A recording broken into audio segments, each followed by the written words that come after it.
Olá, boa noite.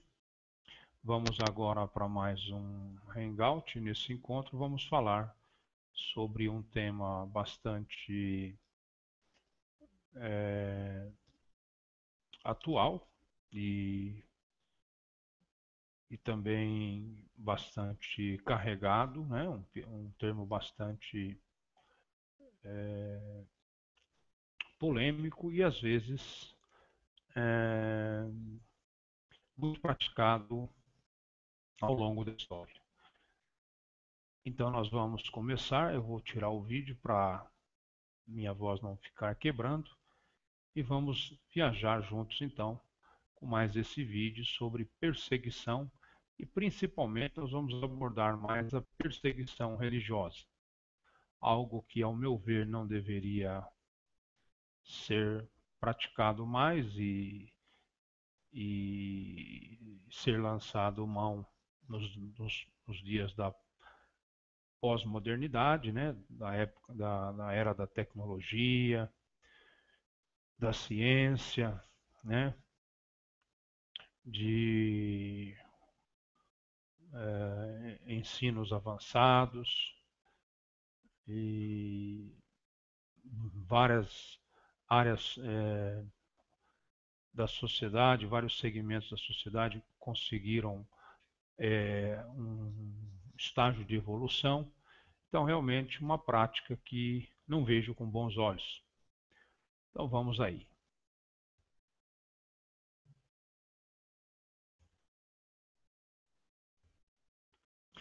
A perseguição consiste num conjunto de ações repressivas realizadas por um grupo específico sobre outro, do qual se demarca por determinadas características religiosas, culturais, políticas ou étnicas. O cenário consiste na opressão de um grupo minoritário por parte de uma maioria, já que o inverso é, na maior parte dos casos, muito improvável.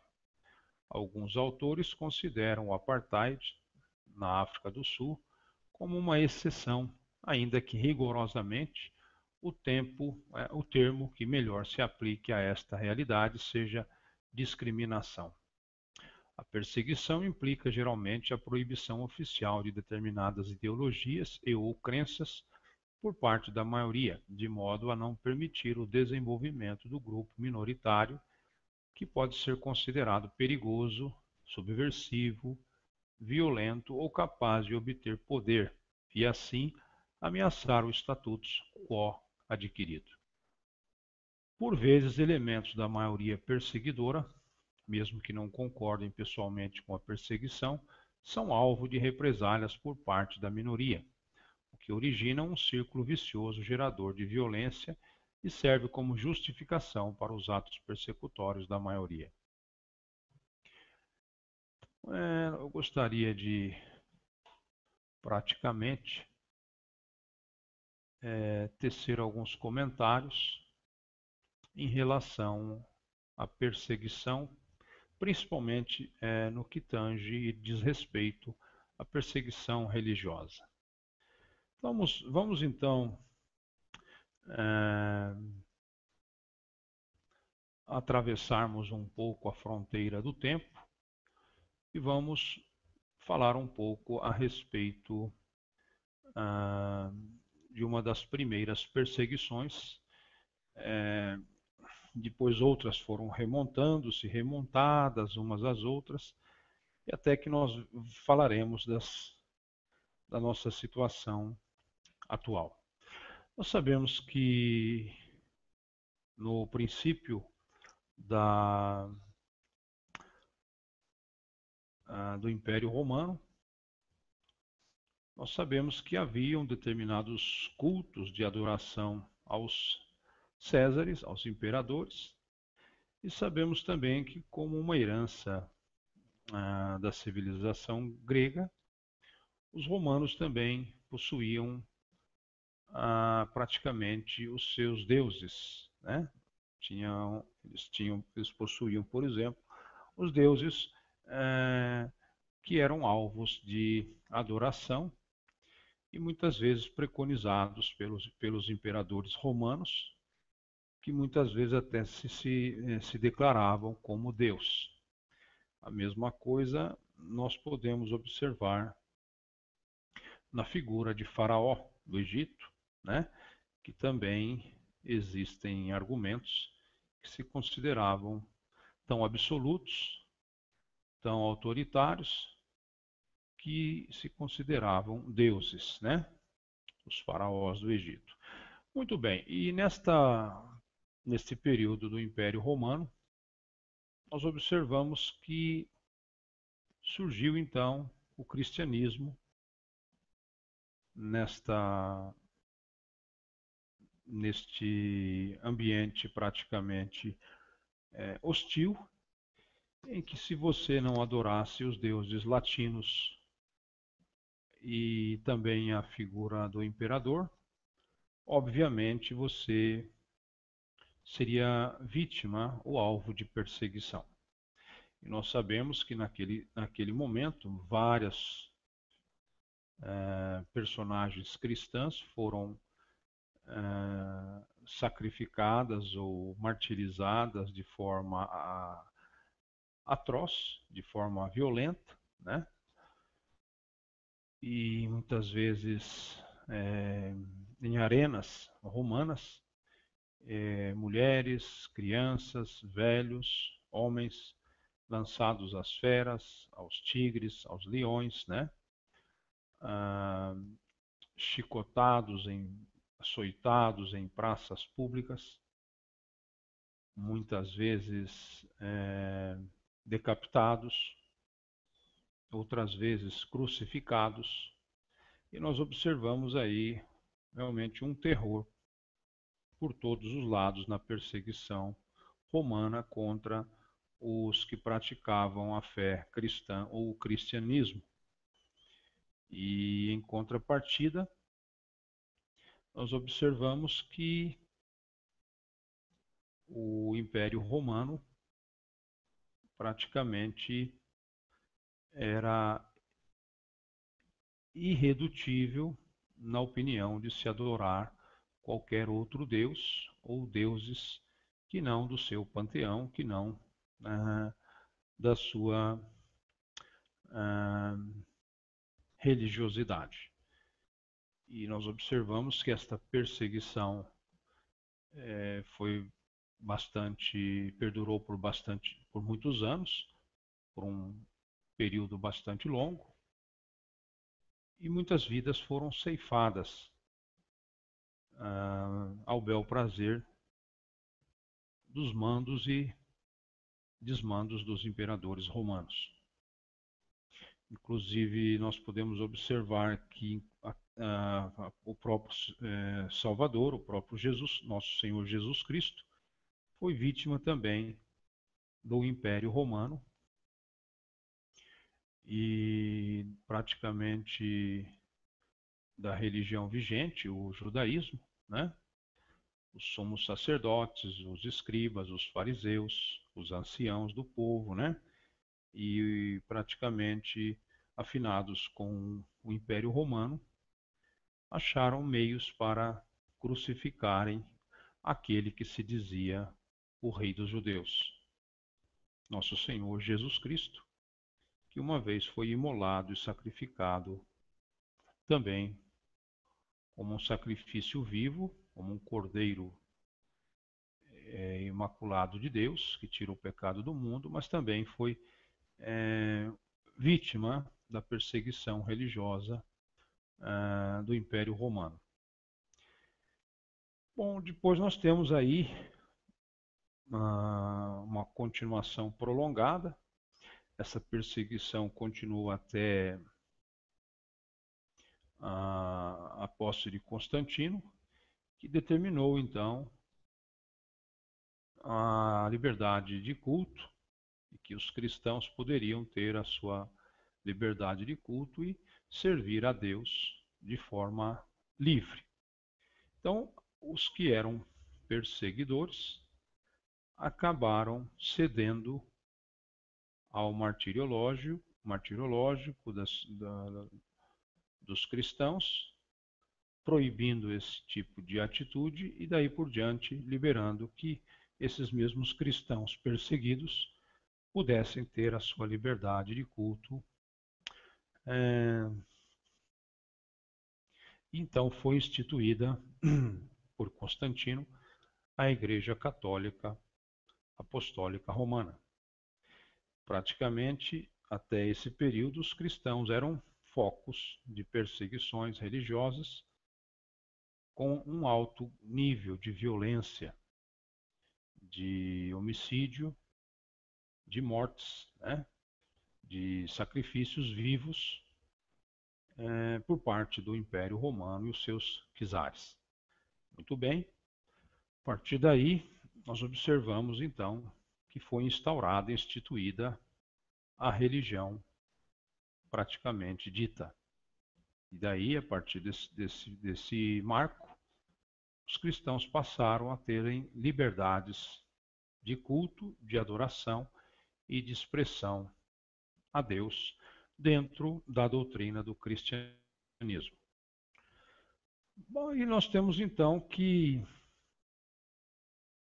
cessou por esse período a questão da perseguição religiosa e a igreja se instituiu hierarquicamente, e nós observamos aí já a instauração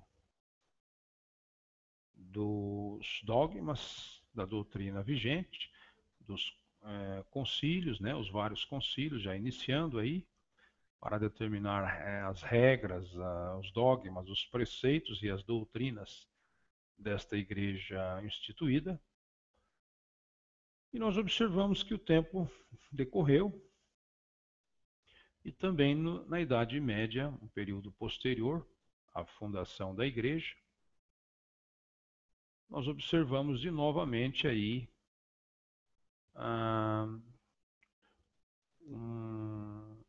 uma centelha de perseguição. Então, aqueles que eram perseguidos fomentaram a instituição da igreja, deixaram de serem perseguidos por um período bastante longo,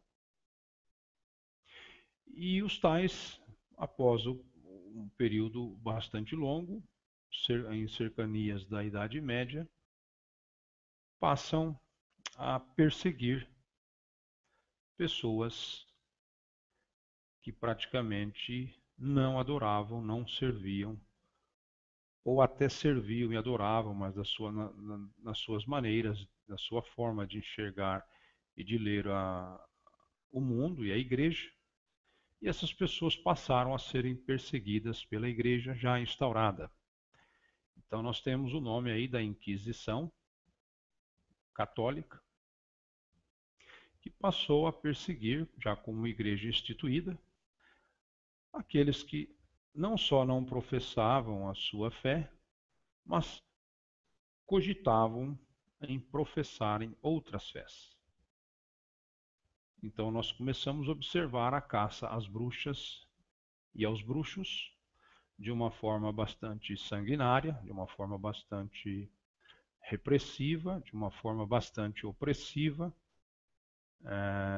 de uma violência e uma discriminação sem precedentes. E observamos que pessoas, por causa das suas atitudes de fé ou não fé, estavam então pagando com as suas próprias vidas novamente. Então, nós observamos pessoas que praticamente negassem qualquer credo da igreja ou acrescentassem qualquer credo aos credos da igreja instituída, ou manifestasse qualquer dom ou qualquer forma de espiritualidade que não se enquadrasse ou não se encaixasse nos dogmas da Igreja Católica, praticamente eram vítimas de perseguição religiosa pela Inquisição, né? Também chamada de Santo Ofício. E muitas dessas pessoas, às vezes até pessoas nobres, ilustres, daquela época, praticamente foram assassinadas, foram mortas, foram dizimadas, né? Nós observamos que o Império Romano lançava os seus perseguidos na arena para que os leões, para que os tigres os devorassem. Outras formas também de morte em cruz, morte decapitados, né? Açoitados, chicoteados, enfim. E a Igreja Católica, né, na Idade Média, então, com a Inquisição, provinha também os seus meios de morticínio e de acabar ou dizimar com as ameaças ditos bruxos e bruxas. Estes mesmos cidadãos foram praticamente reprimidos por várias práticas da Inquisição. Nós vemos praticamente morte em guilhotinas, morte praticamente em fogueira, morte nas máquinas mortíferas da Inquisição, que foram muitas, e todas praticamente violentíssimas, praticamente de uma impiedade e de uma crueldade jamais vistas, né? Observamos então cadeiras com pregos pontiagudos, cadeiras que praticamente eram um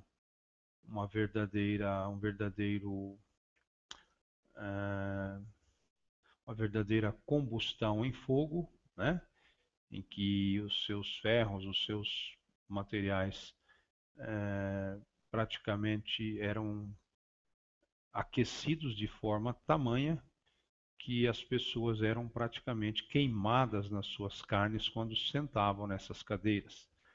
Nós temos também outros tipos de máquinas de tortura.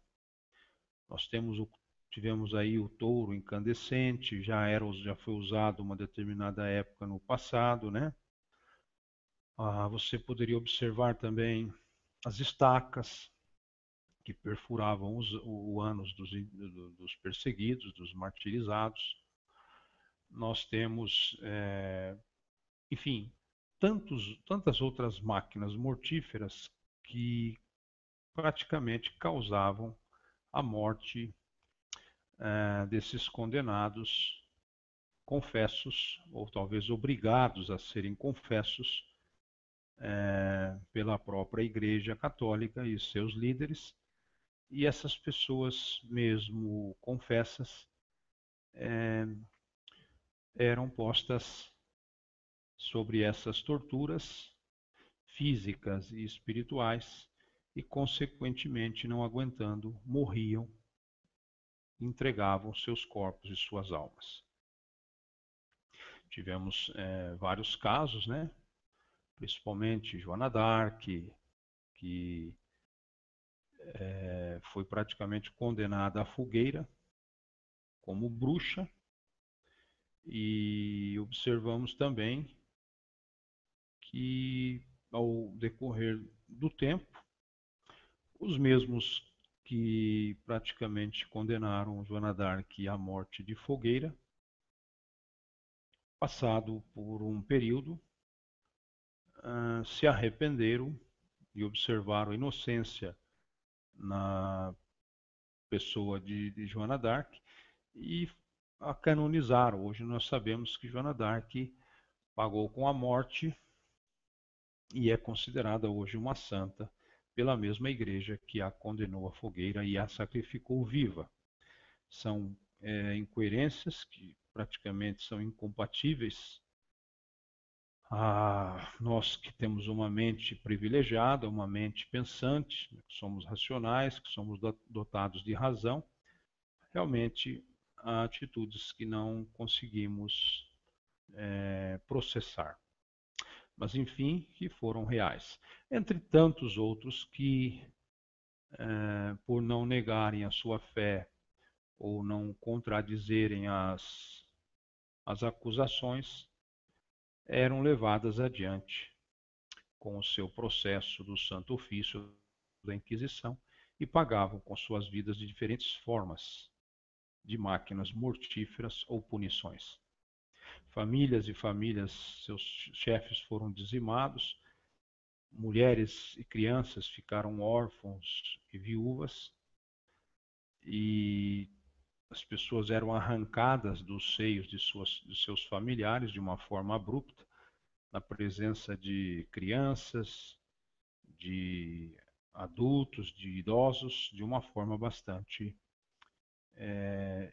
inexprimível. Não tenho como exprimir, como relatar, como me expressar em relação a essas atitudes que foram tomadas na Inquisição. E depois nós observamos que ela se estendeu por várias regiões, a Inquisição espanhola, a Inquisição praticamente italiana, a Inquisição francesa e a Inquisição no Brasil e etc. E depois também ela foi perdendo sua força e nós observamos que praticamente se essa manifestação praticamente acabou, mas os seus sinais, né, os seus resultados ficaram marcados na história com caneta, escritas com sangue. Sangue muitas vezes de inocentes, né, de pessoas que às vezes até estavam cultuando a Deus na sua simplicidade, mas não como a igreja defendia, definia ou gostaria que fosse. Uma questão talvez de interpretação, e mesmo que a pessoa estivesse em forma contraditória aos dogmas, doutrinas de determinada religião, no caso a Igreja Católica, não era a forma mais viável de convencer que essas pessoas mudassem a sua opinião. Muito bem, mais aí adiante, nós observamos também uma outra forma de perseguição que resultou em um banho de sangue e praticamente nós vimos a questão aí da reforma protestante, que praticamente culminou, obviamente, na contra-reforma católica. Nós começamos a observar movimentos políticos, movimentos burgueses, movimentos separatistas, né? E tantos outros, e acabou culminando praticamente no surgimento de Martinho Lutero na Alemanha, né? Calvino na França, que depois se mudou para a Suíça, Zwinglio e tantos outros, John Knox, tantos outros reformistas, e praticamente alguns herdavam ideias de seus predecessores e até outros negavam ou eram controversos aos seus predecessores. Enfim, mas tudo isso culminou então na perseguição da Igreja Católica, ou seja, a Igreja Católica praticamente com o gatilho da Contra-Reforma, começou a perseguir também os reformistas. Esses reformistas também foram reprimidos de forma drástica, de forma severa. Também houve um banho de sangue tamanho, né, na história da Reforma e da Contra-Reforma. E nós tivemos assassinos tanto do lado da Contra-Reforma católica, que praticamente matavam, sentenciavam à morte todos aqueles que eram praticamente considerados rebeldes à doutrina e favoráveis à segregação e o apartheid da Igreja e de suas doutrinas. E nós sabemos que as 95 teses que Martinho Lutero escreveu praticamente culminou, muitas delas, na condenação dos atos e práticas praticados pela Igreja Católica do até então, e vários dogmas foram praticamente ofendidos pela Igreja Católica, o caso das indulgências, das simonias, né? Da questão da salvação pela fé, sem necessidade das obras, que a Igreja Católica realmente pregava que a fé e as obras realmente andam juntas, e tantas outras coisas, né? A figura do Papa como o representante central e sumo sacerdote praticamente da Igreja instituída, que também era negada pelos reformistas, Lutero e seus compatriotas. Muito bem. Nós observamos então que não só a Igreja Católica, na Contra-Reforma Católica, provocou várias mortes, como também nós observamos que a Inquisição protestante também levou a um banho de sangue e a vários assassinatos. Muitos que praticamente se opuseram a Martinho Lutero e a Calvino foram condenados friamente, sanguinariamente à morte, alguns morte de enforcamentos, que era praticamente um ritual usado na época para pôr fim à vida de insurretos, de rebeldes, de insurgentes, e outras formas também, enforcamento, fogueiras e tantas outras maneiras de colocar fim à vida de um ser humano, de uma forma cruenta, violenta e praticamente inaceitável em determinadas situações. Nós sabemos também que Calvino também perseguia os seus opositores e também se manchou com a vida do sangue de muitos que Calvino e Lutero ordenaram que fossem mortos e assassinados em fogueiras ou enforcamentos. Muito bem, então o banho de sangue também na Inquisição e na Reforma e Contra-Reforma não foram também diferentes. Nós observamos aí as mesmas práticas, né? E tamanha impiedade, e tudo isso em nome de Deus. A Igreja Católica se escusava que estava defendendo a obra de Deus, e os reformadores também, da mesma forma, se esquivavam de que estavam fazendo o bom uso e o bom juízo da interpretação das Escrituras Sagradas. E o mar de sangue e o mar de vidas que esta reforma e contra-reforma provocaram, né, são praticamente irremediáveis. E de um número bastante amedrontador, que não deixa de ser verdade relatada pela história de muitos historiadores. Ora, vamos agora falarmos um pouco sobre a perseguição da pós-modernidade. Nós observamos que o fanatismo religioso, nós observamos que praticamente continua em nossos dias, né?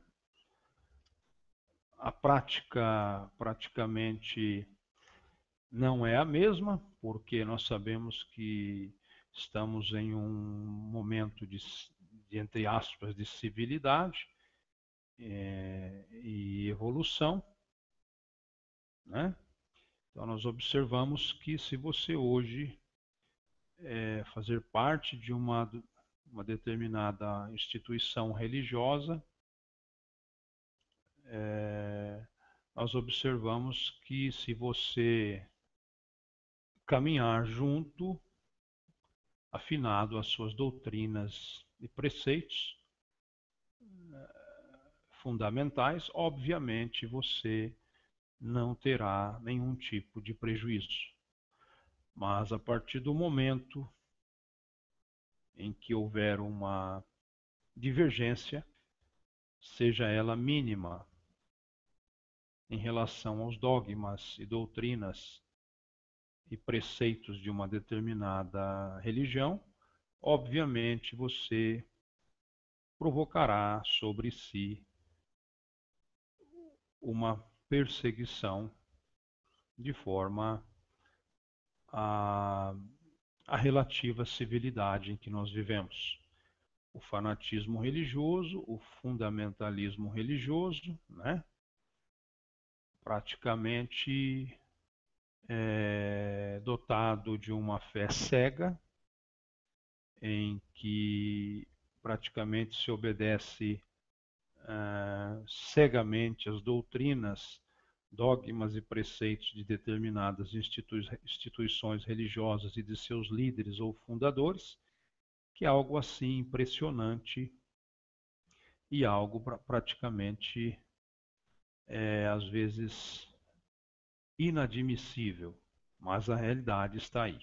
E o que nós podemos observar é que hoje não existem mais aquelas repressões, opressões que utilizavam na época do Império Romano, ou na época da Idade Média pela Inquisição, ou as manifestações atrozes da Reforma e da Contra-Reforma, da Inquisição Católica, da Inquisição Protestante, que de ambos os lados derramaram sangues de homens, mulheres, de idosos, de forma sem precedentes. Lutero praticamente manifestou o seu lado assassino, Calvino manifestou o seu lado assassino, os líderes da Igreja Católica manifestaram os seus lados assassinos. Então nós vimos aí um banho de sangue provocado por ambos os lados. Mas hoje, na modernidade e pós-modernidade, a perseguição ela é mais sutil. Você não é mais lançado nas covas com os leões, com os tigres. Você não é mais açoitado em praça pública, crucificado.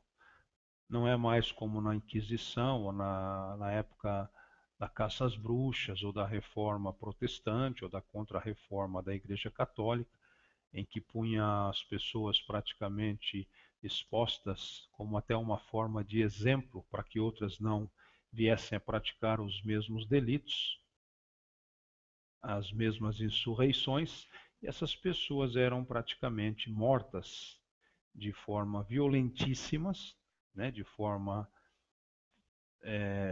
friamente, né, em fogueira, em máquinas mortíferas, em guilhotinas, em enforcamento, em fogueiras, em tantas outras formas que nos foge até a mente nesse momento. Mas enfim, essas práticas então hoje não são mais praticadas devido à imposição, né, também de um lado não tão radical como os religiosos, os fundamentalistas religiosos, o fanatismo religioso, que praticam um pouco mais de equilíbrio.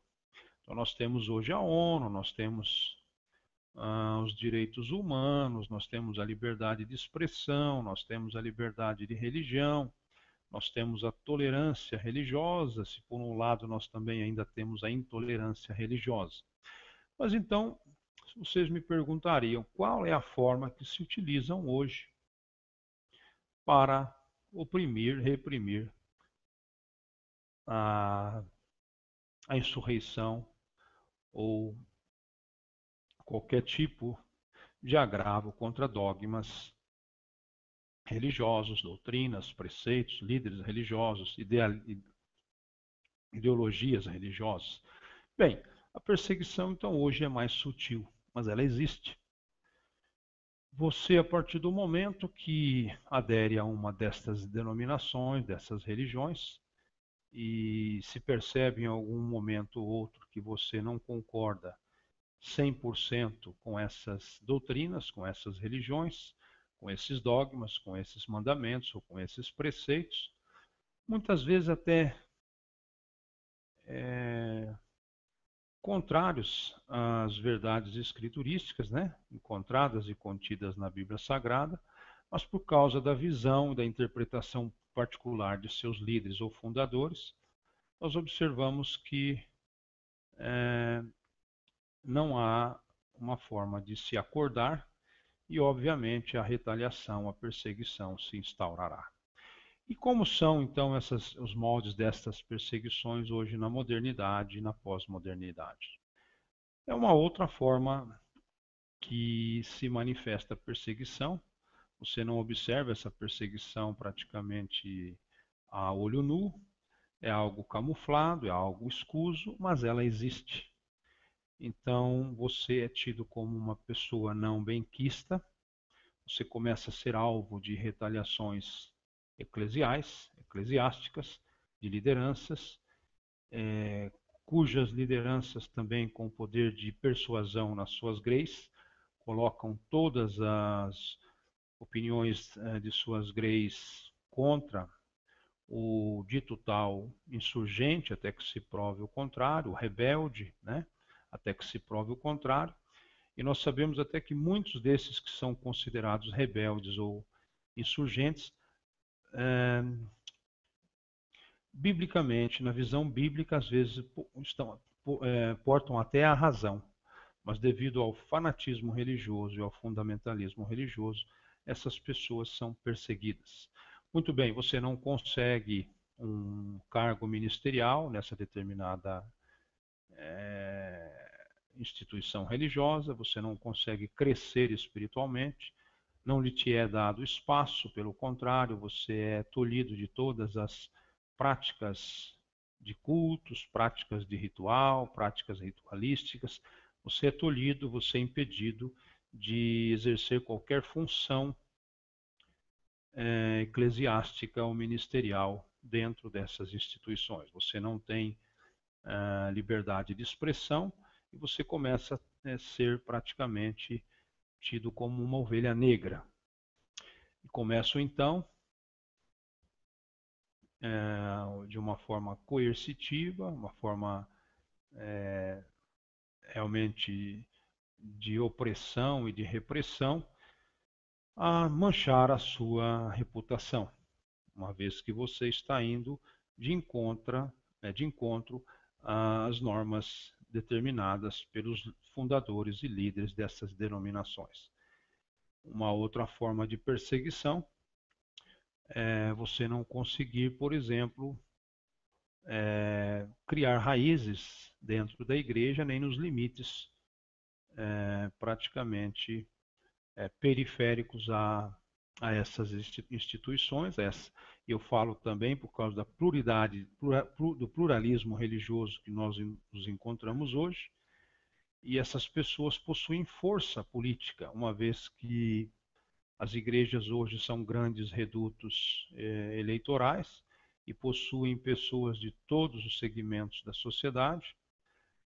Praticamente esses líderes, esses pastores, esses missionários, esses religiosos, eles possuem um trunfo muito grande, pela igreja ser um reduto eleitoral, de conseguir apoio, né, entre os líderes políticos corruptos que praticamente estão de olho nos votos de seus membros, né?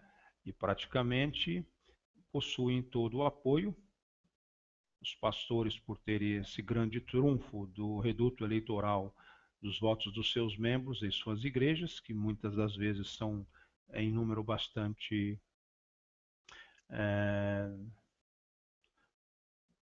praticamente em número bastante percebidos por esses políticos corruptos, que então facilitam a vida desses líderes, praticamente obedecendo-os, fazendo alianças, praticamente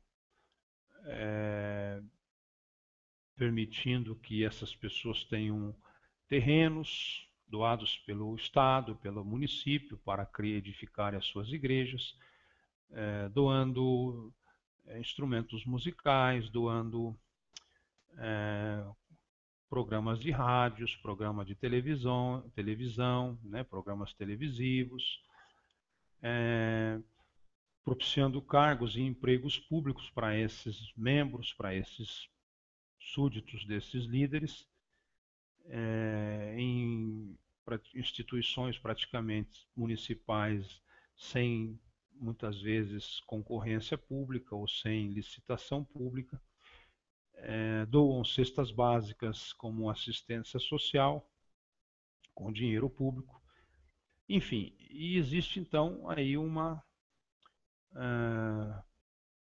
praticamente uma aliança entre líderes religiosos que ostentam um reduto eleitoral bastante promissor, e em relação aos líderes políticos que ficam em suas mãos. Então, eles podem também cercear, perseguir pessoas, comprometer futuro profissional de pessoas, embargar carreira de pessoas, porque eles, como religiosos que são, eles também estão representando, estão sendo representados em todos os segmentos da sociedade. Você tem esses tipos em prefeitura, em universidades, em empresas, em redes de supermercados, em fórum. Você tem instituições financeiras, em bancos, né? Você tem hospitais, você tem, enfim, em todos os segmentos da sociedade. E para eles instaurarem uma perseguição contra uma determinada pessoa é algo bastante simples. Obviamente, eles não demonstram isso abertamente, mas trabalham às escusas, trabalham por debaixo do pano e acabam por destruir vidas e mais vidas de uma forma escusa, de uma forma praticamente obscura, trabalhando por debaixo do pano. E nós observamos que muitas vezes na frente são um tipo de pessoas e de repente pelas costas ou pela ausência, geralmente agem de forma reprováveis, né? E nós podemos observar então que essa perseguição hoje em dia ela é mais sutil, mas ela existe, né? Você praticamente é tolhido de todas as formas, você é caluniado por esses tipos, não abertamente, mas de forma escusa, você é adjetivado de várias qualidades que você até nem realmente deve, você é praticamente alvo de todo tipo de coerção e de atitudes destrutivas, a ponto de destruir a tua autoestima, a ponto de destruir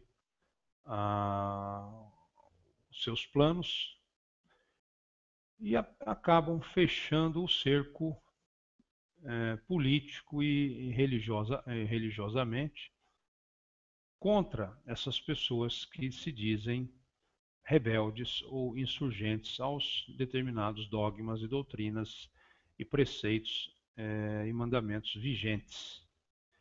E essas pessoas geralmente são praticamente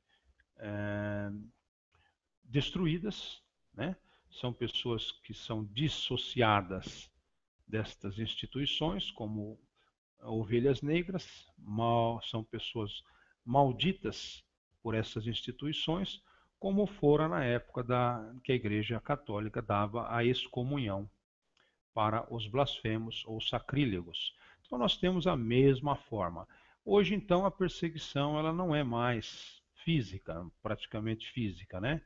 Com a morte do insurreto, do insurgente. Hoje nós temos, então, uma perseguição de forma a uma tortura espiritual, uma tortura psicológica, né? E sim, às vezes, em alguns casos, uma tortura física, porque o sujeito que está sob a perseguição de uma tortura física, de uma tortura psicológica, né, de uma tortura espiritual, obviamente ele vai ter as suas enfermidades psicossomatizadas, ele terá as suas reações, ele sentirá na pele o resultado dessa perseguição político-religiosa, né? E nós observamos que realmente existe um gatilho muito forte que esses religiosos e essas instituições religiosas, seus líderes e seus membros, enfim, sua grei, têm os gatilhos para realmente coibirem e trabalhar de forma coercitiva contra os, entre aspas, insurgentes.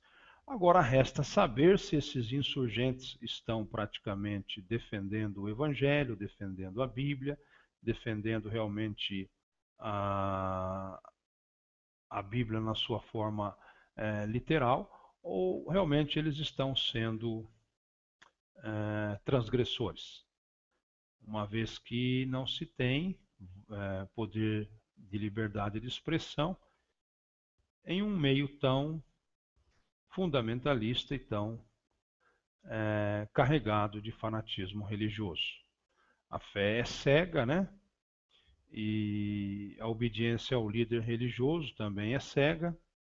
E nós já observamos várias situações terríveis, né? Como no caso das Guianas, em que um único homem consegue levar ao suicídio em massa de toda a sua grei. Nós vemos outros casos também de pessoas praticamente pregando determinadas filosofias pentecostais ou neopentecostais que acabam ficando praticamente arquimilionárias utilizando-se das ferramentas dos dízimos e ofertas que pregam em seus sermões com a falsa teologia da prosperidade e acabam provocando enriquecimento ilícito e apropriação indébita daquilo que na realidade não é deles, seria de Deus, deveria voltar para Deus em forma de obras de caridades, de obras sociais, como hospitais, creches, asilos, farmácias comunitárias, né? Padarias comunitárias, supermercados comunitários, né? Enfim. Mas realmente a gente observa que não é assim que funciona. Então, nós observamos hoje que o perseguido, né, dentro desse novo modelo de perseguição religiosa e política pós-modernista, nós observamos que existem técnicas utilizadas não tão rigorosas quanto a do Império Romano, da Inquisição da Igreja Católica, da Reforma e da Contra-Reforma, mas nós observamos aí herança dos mesmos traços, né? Um pouco mais sutis, mas na realidade procurando de toda forma alienar, dissociar, né? Desvincular e praticamente engessar essas pessoas que não se dão bem com o fundamentalismo e o fanatismo religioso e as interpretações particulares das escrituras sagradas pelos fundadores e líderes dessas instituições religiosas, dessas denominações religiosas e dessas seitas religiosas. Então a perseguição existe sim, por outro lado, mas torno a repetir, é uma forma mais sutil que é utilizada praticamente na sociedade de hoje para destruir o rebelde, o insurreto, o insurgente. E então existem alguns gatilhos que são utilizados covardicamente, de forma covarde, pelos líderes religiosos, pelos líderes destas seitas, para realmente inibir e calar e engessar o rebelde, que muitas vezes não é tão rebelde assim, né? Mas por falta de peso, de força, por ser muitas vezes minorias, acabam levando sobre si esses tipos de técnicas persecutórias da modernidade, pós-modernidade religiosas. Nós observamos então que a pessoa fica sem condições de dar continuidade aos seus planos, impossibilitado de ter qualquer tipo de cargo em denominações religiosas, de ter voz ativa, de ter liberdade de expressão, de ter liberdade de religião, de ter liberdade de comunicação, e acaba então sendo obrigada a se afastar desse convívio e passa então a ser prejudicada e perseguida por todas as formas. Esses indivíduos que pregam a Deus, que praticamente não possuem critério de Deus nenhum, impiedosamente e de forma ímpia também, começam a praticar atitudes reprováveis contra as pessoas que, por um fato ou outro, deixam de se afinar em 100% com todas as doutrinas e dogmas e preceitos e mandamentos instituídos por uma determinada seita ou religião, né? E essas seitas não aceitam que esses dogmas e esses preceitos e esses mandamentos sejam colocados em evidência, em prova, em muitas vezes em uma análise mais crítica e realmente acabam levantando e passando a realmente perseguir essas pessoas que muitas vezes também não aceitam por esses dogmas e preceitos muitas vezes não estarem de acordo com as escrituras sagradas. Então nós precisamos observar os dois lados e nós vemos isso mais aqui próximo ao século XIX, ao século XX, a vida de grandes filósofos que se rebelaram contra os ensinos e as propagandas, as propagações religiosas, e praticamente filhos até de missionários e pastores do século XIX, do século XX, que praticamente acabaram por se dissociar dessas heresias e dessas fábulas engendradas por homens e praticamente se envolveram no mundo da filosofia, uma vez que a religião não aceita a razão. Nós observamos que a fé não aceita muito a questão do raciocínio lógico, da razão, né? E pessoas pensantes, homens e mulheres pensantes, não servem para a fé, que obviamente não vão querer vivenciar algo que vai trazer alienação, que vai trazer coerção, que vai trazer opressão, que vai trazer repressão. Então essas pessoas acham que não há liberdade de convivência entre fé e razão. A razão ela é inquiridora, ela é pesquisadora, praticamente é, ela praticamente ela procura soluções, né? Ela procura respostas e de uma forma racional. E às vezes o fanatismo religioso e o fundamentalismo religioso não vem a se afinar com a razão devido a isso, né? E nós observamos que Hermann Hesse também foi um caso de filho de pastor, né? De missionários e praticamente ele veio a romper com isso ainda muito cedo e teve praticamente uma vida destruída.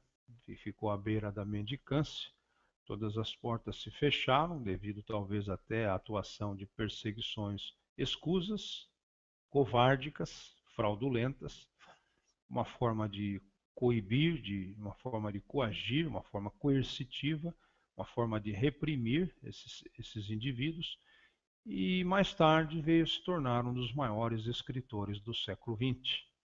Nós temos também outros exemplos, né, de filósofos que foram filhos de pastores, se não me falha a memória, Schopenhauer, né, Nietzsche,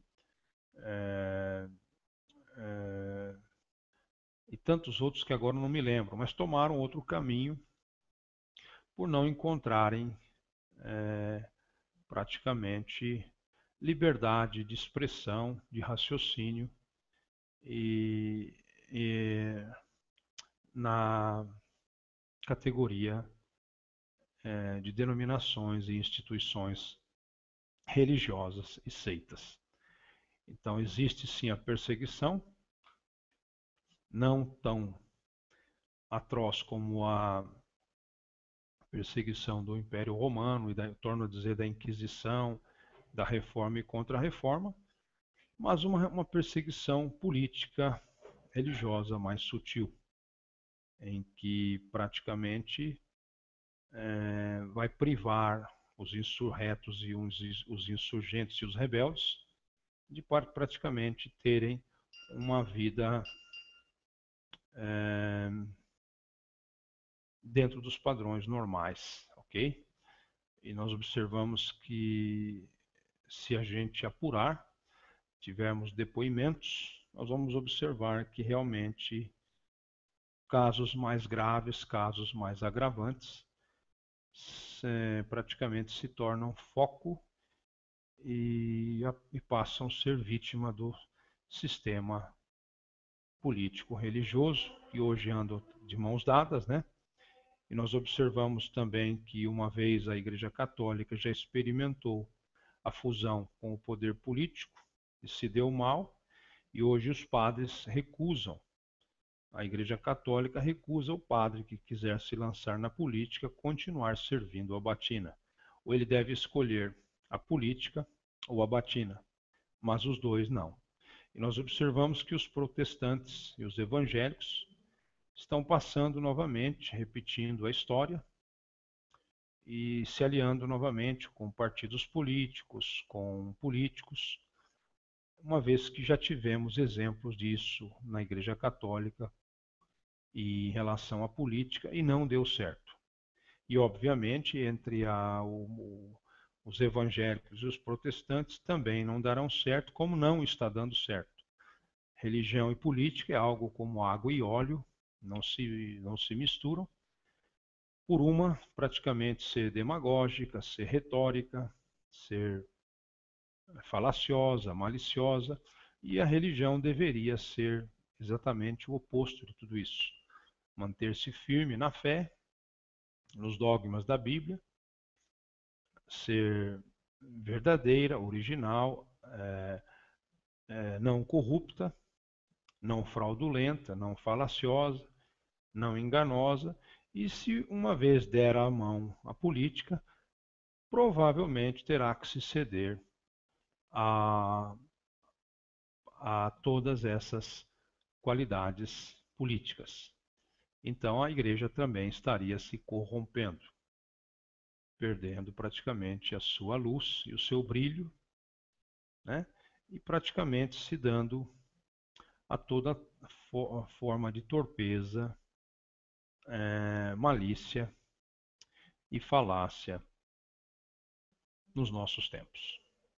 Então eu gostaria de deixar claro que a perseguição religiosa não é nada psicótico, não é nada de uma mania persecutória, mas é algo real, não nos moldes da Idade Média e do Império Romano, mas ela existe, ela é real, e essas pessoas usam todas as suas influências políticas e religiosas para reprimir, para oprimir e coagir os ditos, entre aspas, insurretos que não têm poder de expressão, de comunicação e liberdade religiosa entre o meio religioso nas instituições, nas seitas e nas denominações do pluralismo religioso. E diga-se de passagem que essas instituições não estão mais abertas à verdade, não estão mais abertas à pregação do teor bíblico, mas têm os seus próprios estatutos, seus próprios preceitos, e é isso que elas querem perdurar e perpetuarem na história. Nós sabemos que a grande maioria colocar o seu interesse no aqui e agora, objetivando aí esta falsa teologia da prosperidade, com seus falsos pastores, os falsos profetas, os falsos mestres, que em João 10, no Evangelho de João 10, o próprio Senhor Jesus chamou os tais de ladrões, mercenários e salteadores, que comem da lã, da gordura das ovelhas cevadas, e não se preocupam com as desgarradas, com as desviadas, com as magras, com as doentes, com as pobres, E hoje nós observamos que realmente não existe mais essa preocupação na religiosidade moderna ou pós-moderna. Não se existe mais um braço amigo para o órfão, a viúva, o estrangeiro, o necessitado, o peregrino. Nós observamos uma mudança radical, um secularismo que envolveu a religiosidade, o materialismo exacerbado, um capitalismo selvagem, e em que a igreja, a instituição, as denominações no pluralismo religioso aderiram ao secularismo mundano, ao paganismo, de uma forma escusa também, não uma forma declarada, assumida, mas uma forma mais velada, Então nós ficamos por aqui e observando que essas pessoas que são perseguidas por movimentos políticos religiosos, afinados entre líderes religiosos, pastores e políticos corruptos, que têm as suas alianças, suas trocas de favores, acabam destruindo a vida do perseguido, em que esse não tem liberdade de expressão, não cresce em ministério eclesiástico algum, não tem condições muitas vezes de trabalhar, não tem condições muitas vezes de ter uma vida normal. E nós sabemos que hoje essas pessoas facilmente podem destruir qualquer ser humano devido à influência e os tráficos de influência que elas possuem em todas as cidades, em todos os estados, por todo o Brasil e pelo mundo. Se você hoje entrar com um e-mail, você entrar com praticamente um telefonema, se você entrar com qualquer tipo de mensagem, você pode falar com o mundo inteiro em questão de segundos.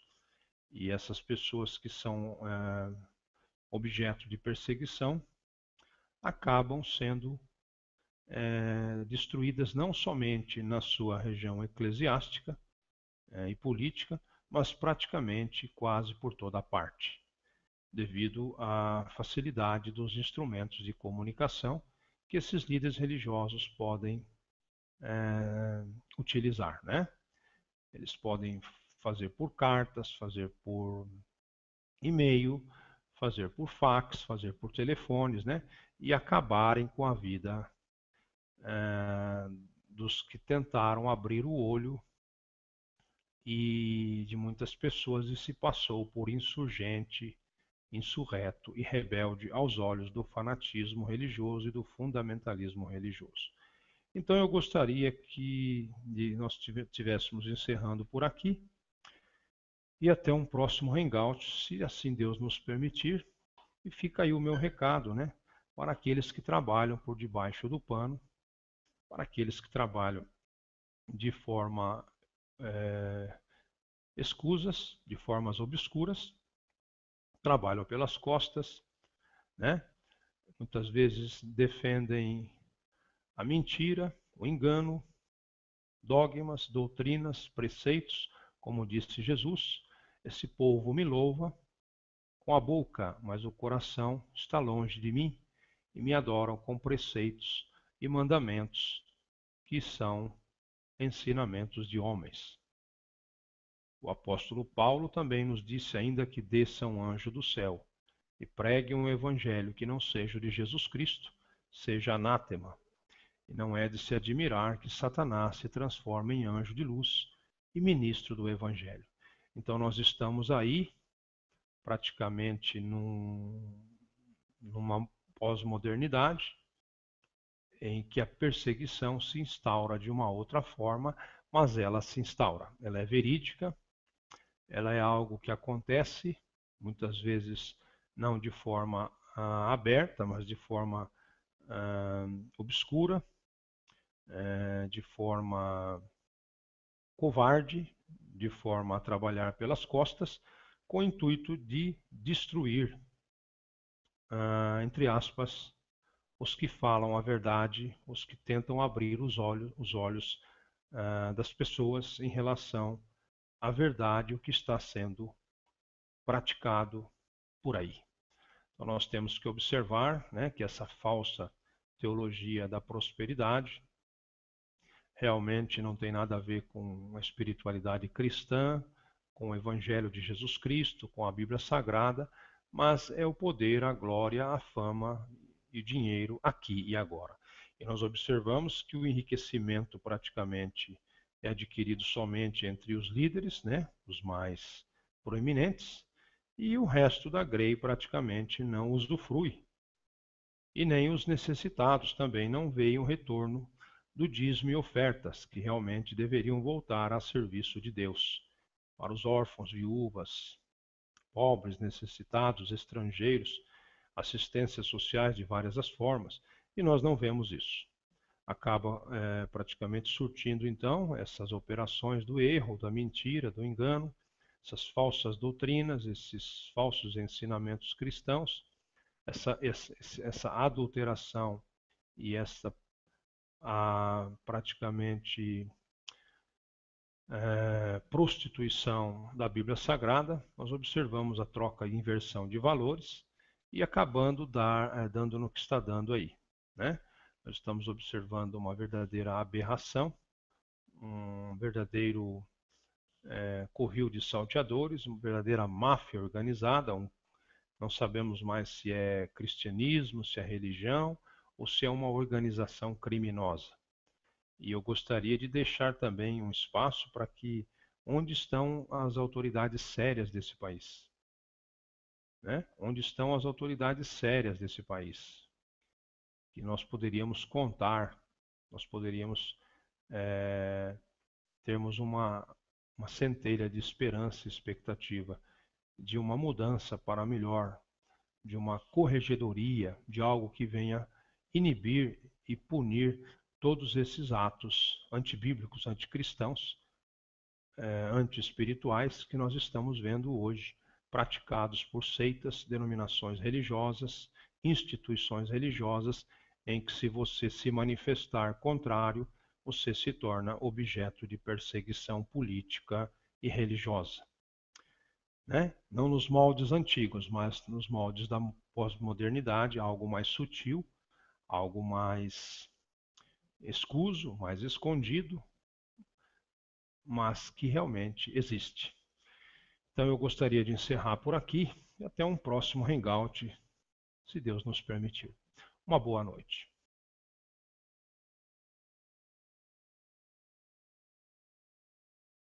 Observamos que surgiu então o cristianismo neste ambiente praticamente hostil, em que se você não adorasse os deuses latinos e também a figura do imperador, obviamente você seria vítima ou alvo de perseguição. E nós sabemos que naquele momento várias personagens cristãs foram sacrificadas ou martirizadas de forma atroz, de forma violenta, né? E muitas vezes em arenas romanas, mulheres, crianças, velhos, homens lançados às feras, aos tigres, aos leões, né?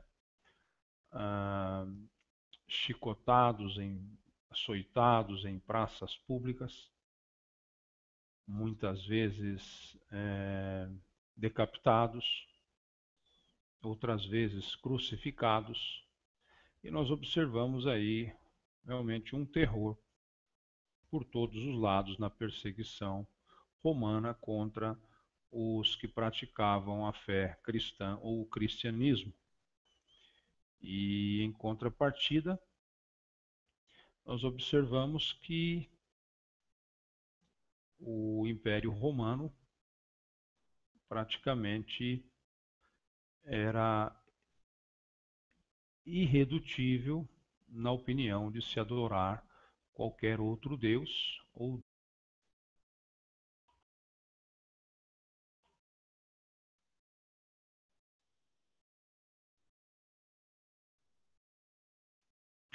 Olá, boa noite. Vamos agora para mais um Hangout. Nesse encontro vamos falar sobre um tema bastante atual e, e também bastante carregado, né? Um termo bastante polêmico e às vezes é, muito praticado ao longo da história. Então nós vamos começar. Eu vou tirar o vídeo para minha voz não ficar quebrando e vamos viajar juntos então com mais esse vídeo sobre perseguição e principalmente nós vamos abordar mais a perseguição religiosa, algo que ao meu ver não deveria ser praticado mais e ser lançado mão nos dias da pós-modernidade, né, da época da era da tecnologia, da ciência, né, de ensinos avançados e várias áreas da sociedade, vários segmentos da sociedade conseguiram um estágio de evolução. Então, realmente, uma prática que não vejo com bons olhos. Então, vamos aí.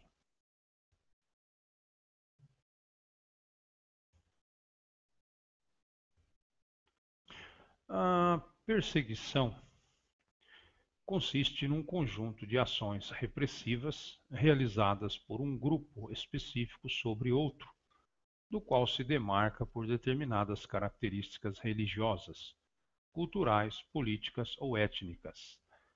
O cenário consiste na opressão de um grupo minoritário por parte de uma maioria, já que o inverso é, na maior parte dos casos, muito improvável.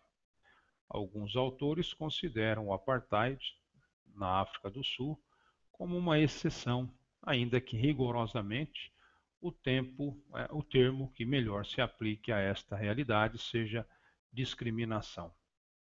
A perseguição implica geralmente a proibição oficial de determinadas ideologias e ou crenças por parte da maioria, de modo a não permitir o desenvolvimento do grupo minoritário, que pode ser considerado perigoso, subversivo, violento ou capaz de obter poder, e assim ameaçar o status quo adquirido.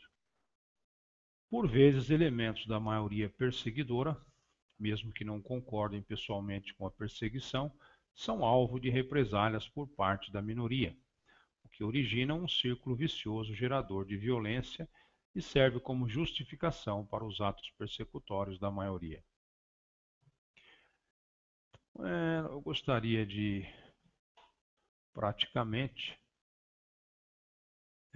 tecer alguns comentários em relação à perseguição, principalmente no que tange e diz respeito a deuses que não do seu panteão, que não da sua religiosidade.